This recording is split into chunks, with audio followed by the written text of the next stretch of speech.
Hello and welcome in to a quick little conversation that we're going to have with a couple of the coaches here at Krajisnik. I'm Arnav Pokhrel, and I'm taking you through allowing you guys to meet the coaches. Already had one game this season, a 7-4 victory against Baltimore.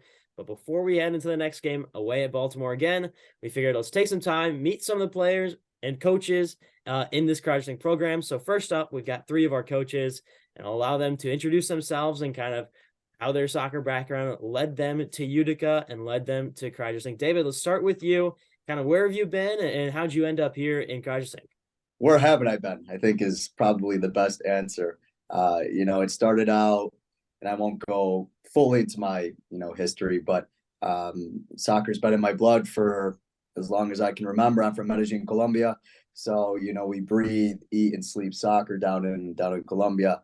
And since then, when I was founded at about 10 years old as a youth player, it was Spain, Malta, Brazil, all over the world, which was very, very fortunate for me because that allowed me to not only build as a player, but also as a professional coach. So I'm now going into my 11th season as a professional coach, 12th season as a professional player.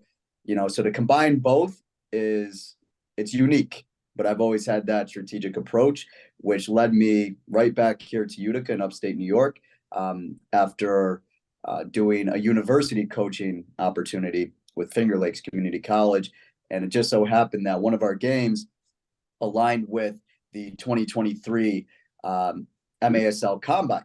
And that's where, kind of a long story short, I was drafted by the Empire Strikers and spent preseason with them back in October, into November. And then from that point, it was, okay, let me weigh the options here. And, our club here in Utica gave me a great deal. So unfortunately, I had to leave sunny California, but with the family being here, the fiance, my kiddo, and my youth academy established here, it just made more sense. So that's what landed me back here after a long and really great, fortunate career. I'm from Hershey, or Palmyra, Pennsylvania, right outside of Hershey, and my family moved up here as I was just finishing up my senior year. Played all throughout high school. Went to the University of Pittsburgh. I unfortunately got hurt a couple weeks in. Got blood clot in my leg. Had to recover. And when I wanted to go home to recuperate a little bit, home was up here, and I kind of got stuck here. Got involved with, youth soccer, club soccer. Had a couple Hershey Wildcats of the old A League. And then I ended up getting into coaching. I was a assistant coach for the Herkimer men's soccer team for roughly 11, 12 years, won 5 national championships with them. And then I was the head coach for the women's team for 4 or 5 years for Herkimer as well, taking them to their first national championship game appearance. We ended up losing in overtime 2-1.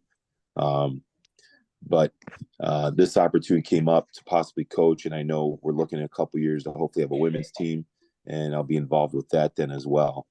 So it's just, the soccer scene up here, for a smaller area compared to where I'm from and where from some of these other guys are from, it's quite incredible the support that all these youth clubs and Utica City and Krajisnik have. And you can tell that by the Utica City FC games. The crowds are just awesome, and players themselves from other teams will tell you what a great atmosphere it is here. I'm originally from Ukraine. Moved with my parents a long time ago, 1998. Ever since we moved, we started playing soccer, local clubs, and developing friends and friendships throughout soccer. Been playing soccer for Krajisnik for quite some time now. And ever since then, the Krajisnik invited me to be part of this big family. I said, why not? All right, so that's kind of the coaches, and we'll take it now to taking a look at kind of how we build a roster here at Krajisnik. And so it all starts with the preseason and bringing in players, rostering players, and signing them. And so for all of you guys, kind of what was that signing process like? How'd you find the players that we've brought into the club here at Krajisnik? We had an open tryout. Everybody who wanted to be part of this team, they could have participated. They all had to do just sign up for it. And we were just there for a one-day tryout. Everybody who participated pretty much got a given chance with everyone. So yeah, that's that.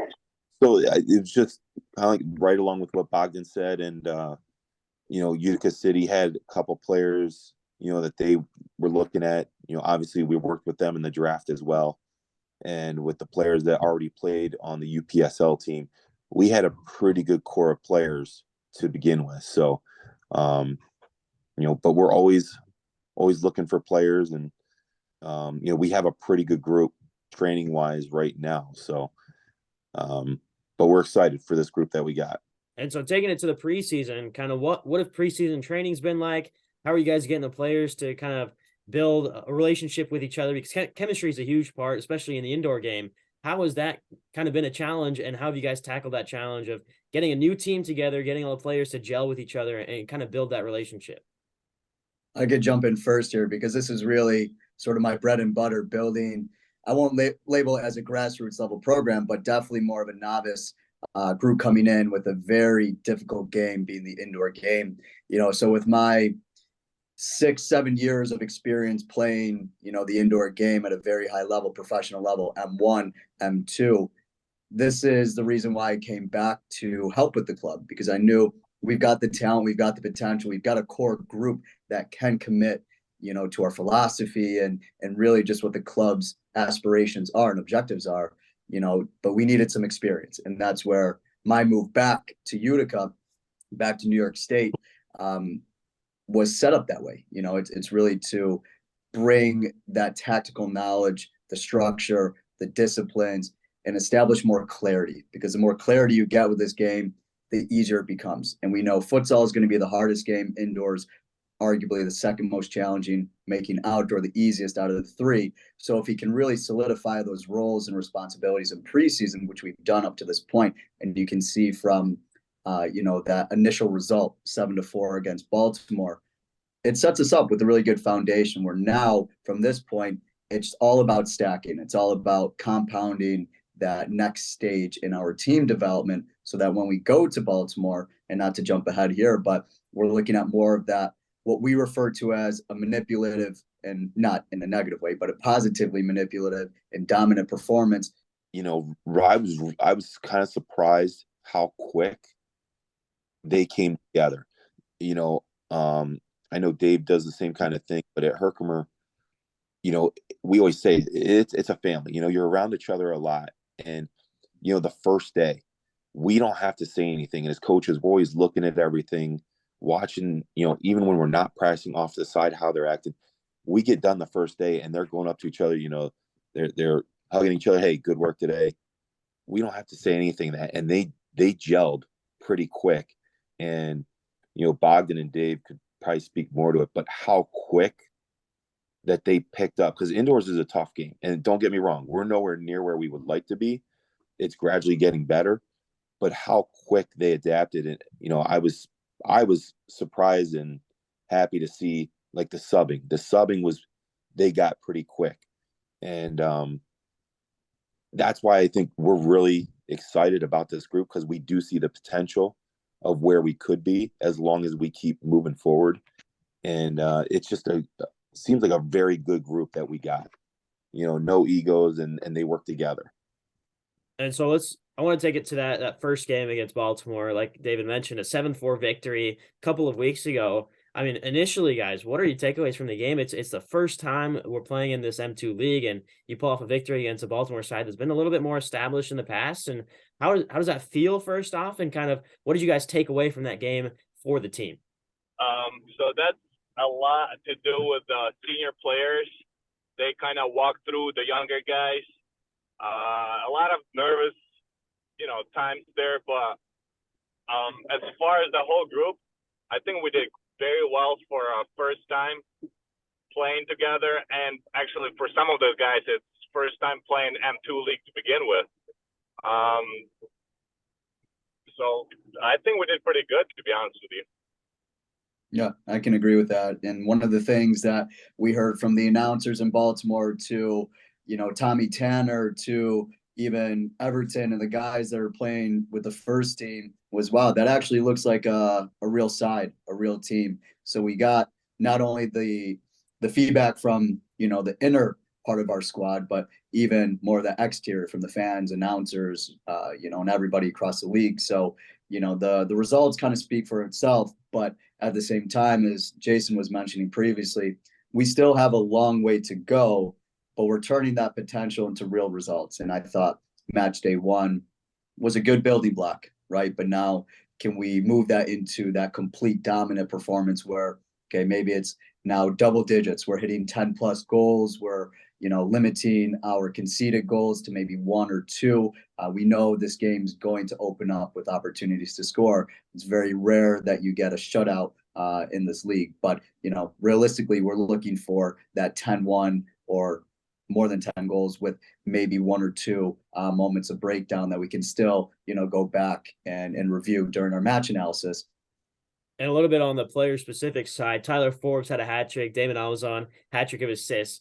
Those 2 players standing out, but there are also a couple of other players that made a pretty big impact. So other than those 2, other than Forbes and Alazon, who stood out for all of you guys on the pitch?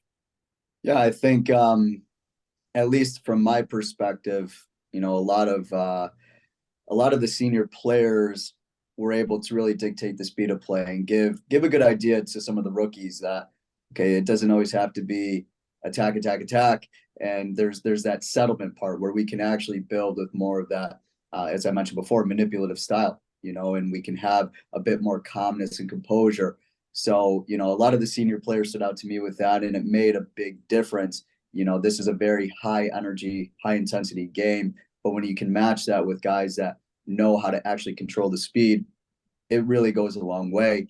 So specifically, we're looking at Steve, Bogdan, those guys that can literally put their foot on the ball and help, with the guys that might need that extra second or 2 to just regroup, during the run of play. Yeah, I think it's a pretty good group effort on that one. The goalies, for both of them, again, a couple mistakes, but and defensively, again, you look at those, I think 3 that we kind of gave away. It was a pretty good effort, and I think we only had 1 3-line violation on that small field, which is pretty good because if you watch those games, you see it happen quite often being on that smaller field. But no, I really think, like Bogdan said, Dougie does a great job breaking down the midfield. Dame does a good job, but overall, it was a very good group effort from everyone there. So we're taking that matchup against Baltimore on the 29th. We're going to look a little bit further ahead into the new year in January 6th and 7th. 6th is the home opener. First off, Bogdan, I mean, how excited are you guys to finally get a home game, the first ever for Krajisnik in M2? Oh, we're very excited. Like Arnav told me that the crowd's going to be phenomenal.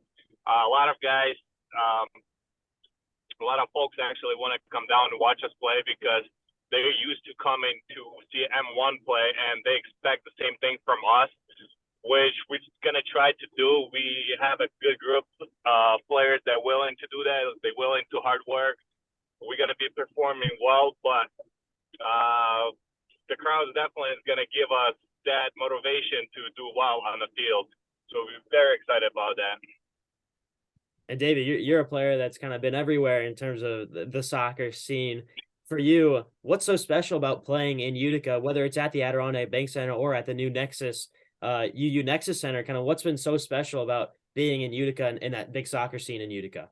You can see right from when you land in Utica that there's a direct community connection, which makes, I mean, I'm speaking from personal experience, your level of play skyrocket because you've got that 7th man, right? You've got not just the 6 that are playing, but you've got that supporter that's going to be backing you, even during those times of friction or times where things just aren't going the proper way.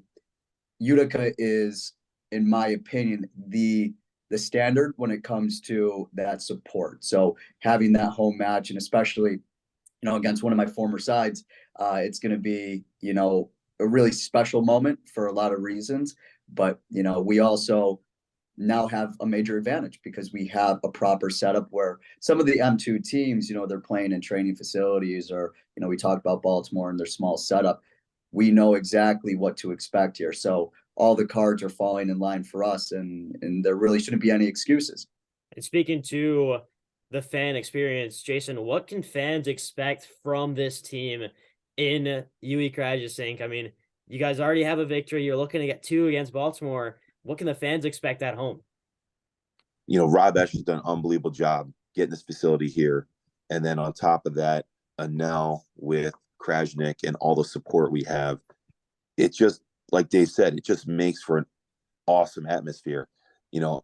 And don't get me wrong, I'm excited for these first 2 home games in the Nexus Center. But after that, we're back to back with Utica for the rest of our home games. So Utica plays and then we play after. So it might even be a bigger and louder crowd. And, you know, hopefully it's a little bit intimidating for teams coming in, because I know a lot of teams don't get the crowd that we do, or, you know, Utica does. And we should have something close or very similar to it. And like they said, hopefully that plays a role into the atmosphere, and they're going to see some good soccer, some good team play, and you know, we'll have a lot of interaction with the fans as well. Yeah, we, kind of speaking to everybody's points here, that with a new franchise like Krajisnik, this year, we're only going to be sustainable if we have that support. So we're going to do our part on the field, and we know off the field, we're going to continue to build out our direct community connection so that we put on a really good product for everybody and make this, the go-to M2 program. And maybe, something further along the lines where I know Jason had mentioned, hopefully getting a women's side in, or even more structured youth development with the indoor game. So as long as we get that support, we're going to keep firing on. And that's for everybody within the community, and even, within this game of indoor. So there you have it. 3 of the coaches for UE Krajisnik talking to us here and getting you guys set for the next matchup against Baltimore on 12/29 before returning home at the start of the new year on January 6th and January 7th for the first home matches in Krajisnik history in M2. We hope to see you guys there. Tickets are still available online, so go out and get yours while you still can. Thank you guys for tuning in, and we'll catch you next time.